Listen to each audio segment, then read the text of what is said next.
Cominciamo dalle pesche. Le taglio a cubetti,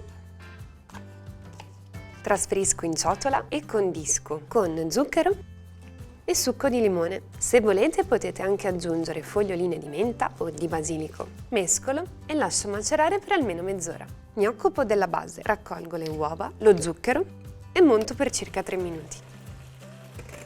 Adesso aggiungo la farina, il lievito, aggiungo anche la fecola di patate, amalgamo bene e l'impasto è pronto.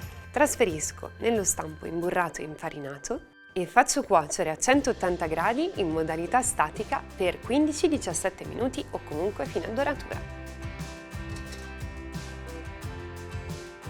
In una ciotola il mascarpone, la panna, mi raccomando entrambi ben freddi di frigo, lo zucchero e la scorza di limone e monto con le fruste elettriche.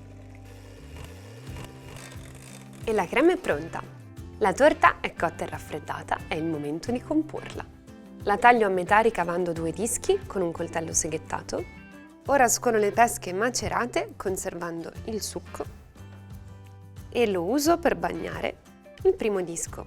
Farcisco con della crema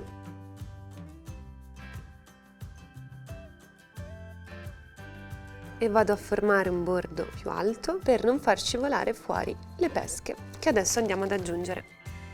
Copro con l'altro disco con la parte tagliata rivolta verso l'alto. Bagno con lo sciroppo e adesso ricopro parte superiore e bordi con la restante crema, lisciando bene con una spatola a gomito. Completo con pesche a spicchi, foglioline di menta e zeste di limone. E la nostra torta è pronta, semplice e buonissima. Buon appetito!